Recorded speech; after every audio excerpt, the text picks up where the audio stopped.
are the top 5 meta decks post Legacy of Destruction. Big dog, Legacy of Destruction is going to be crazy. And you are going to need to know about the 5 best decks in the game. Whether you plan on building one of these decks or playing one of these decks, it is still extremely important information to know. I'll also be putting personal deck list on my Patreon as a special thank you for helping me pay my editors. So until then, buy the merch and also be too strong. Let's jump on in.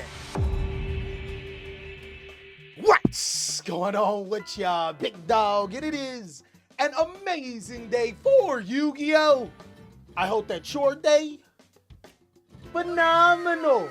But if it isn't, don't let what happened at the beginning of your day ruin the rest of your day. As you guys should already know, it is another Monday, which means it's Update Monday, a particular time where we talk about things that can help better you not only as a duelist, but also as a person. What I have on the ledger for Update Monday today is be open to change. I think as humans, we are always okay with doing the same thing over and over and over again, but that doesn't make us better people.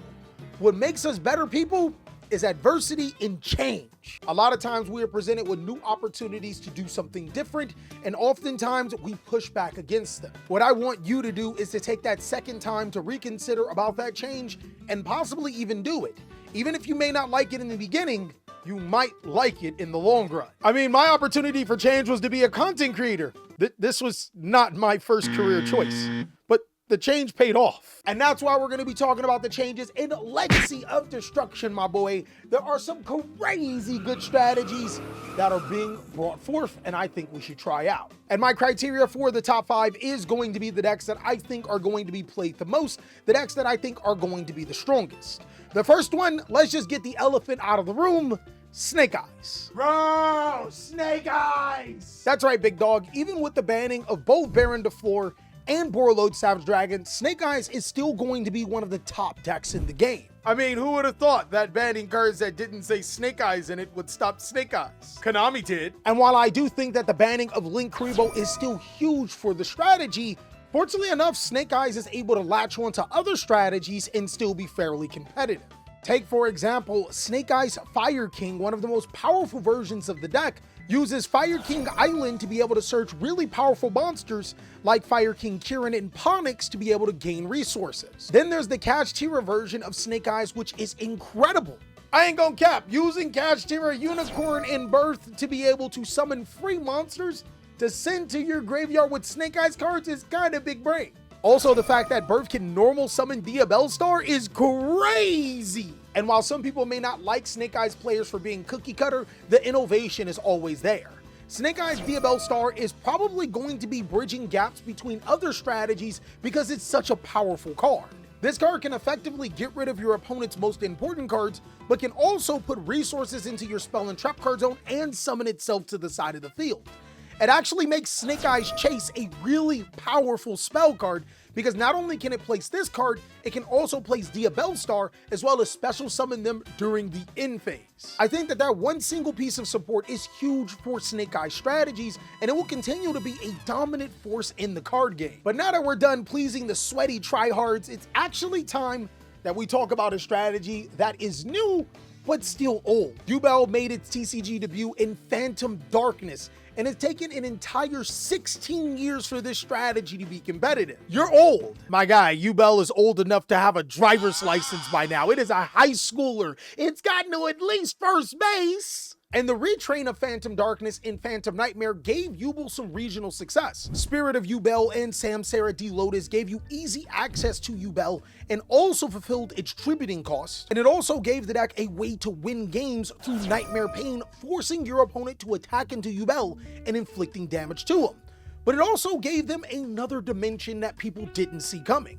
having Eternal Favorite allowing you to fusion summon with both players' monsters on the field, because Ubel, the Loving Defender, requires just effect monsters, was crazy. And it also makes cards like Super Polymerization, that was incredibly strong in this format, really good in Ubel since it's just a complementary piece. But now, because of Legacy of Destruction, the deck only goes further. There is 2 cards that is direct support for Ubel in Legacy of Destruction. Infernal Grave Squirmer can summon itself and destroy Ubel, getting it into another form, and Nightmare Throne is completely crazy. Not only can it search cards like Grave Squirmer, Samsara Diotis, and Ubel, it can even summon other Ubel monsters to your side of the field when your opponent gets rid of it. It makes the deck incredibly sticky. And for this fact, I personally think that Ubel is one of the strongest Yu-Gi-Oh strategies in the game. It simply has all of the tools that it needs to be able to succeed right now. Legacy of Destruction isn't all about giving new support to older Yu-Gi-Oh strategies. There's actually a couple of new strategies to the TCG. Ragnaraka and Shiny Sarcophagus are new, brilliant Yu-Gi-Oh strategies that I think won't be able to compete right now. They are just not good enough.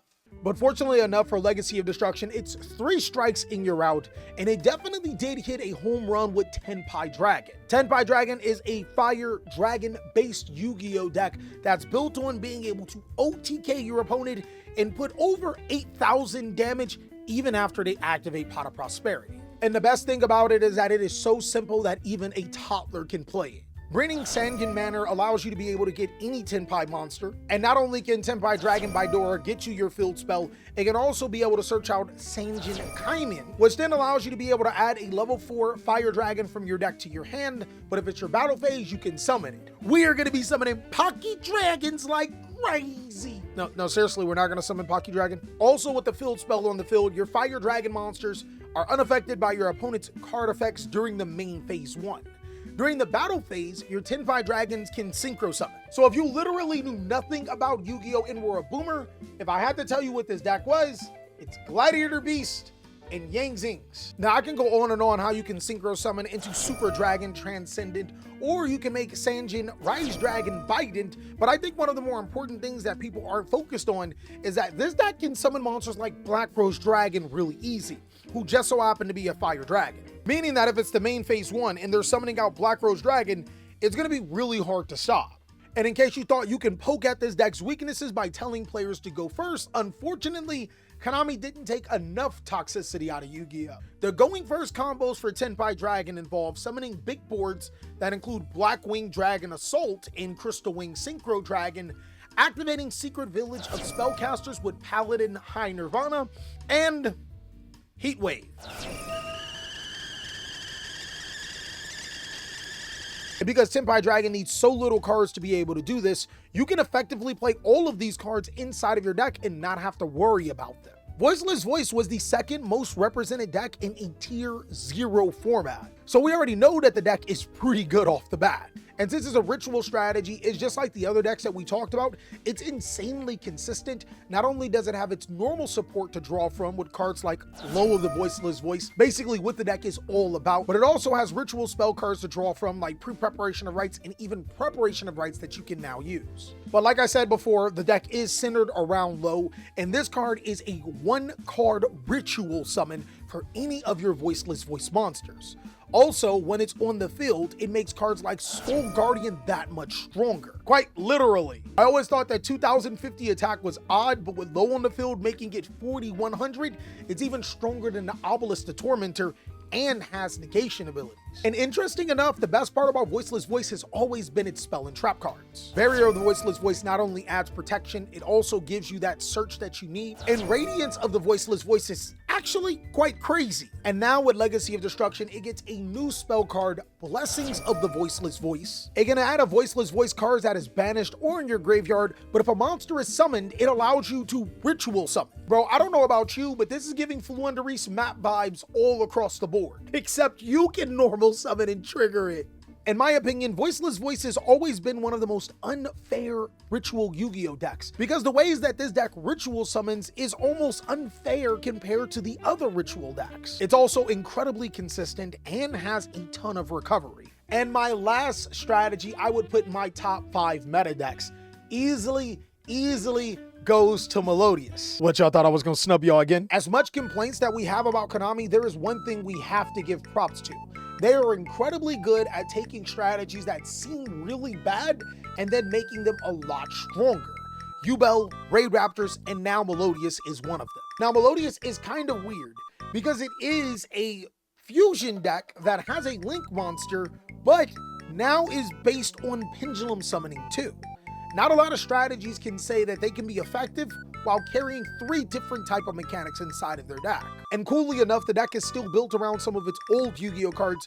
First, Solo Movement is a 1-card combo that can make a full board. And ironically enough, Konami decided to balance it by locking players into only Melodius monster. Holy crap! Now, can you do that for the rest of your strategies? I think one of the most important things that we should talk about when it comes to Melodius is Melodius Reframe in Couplay. Reframe gets you a Melodius monster from your deck to your hand, and then when you fusion summon, it scales itself. And Couplay, when added, allows you to be able to reveal itself to special summon a Melodius monster from your hand or graveyard. And it also has the effect to scale itself when you fusion summon. Now this does mean Soprano, the Melodius Songstress, is a pretty important card because it can fusion summon and it's not once per turn, and the fusion monsters give you so much. If I were to tell you back in the day, Shaberta, Big Bird, the Melodius Maestra was going to be a really good card, you probably would have laughed. But it having the effect to be able to bestial 3 times in the graveyard is insane right now. And the 2 new fusion monsters really build on top of that. Baka says that your Melodius fusion monsters cannot be negated, and Flowering Etiole allows you to be able to banish Melodius monsters on your field to return that many face-up cards on your opponent's field to the hand. Yes, this deck allows you to be able to recycle cards too. I apologize for completely butchering those names, Melodius players, but I'm pretty sure you were just happy for me to mention them as one of the best decks in the game. I want to know what you guys think are going to be some other decks that are going to be really, really good, and I can't wait to see what you guys have to say. But until then, you guys can check out these other videos so I can catch you on the next one.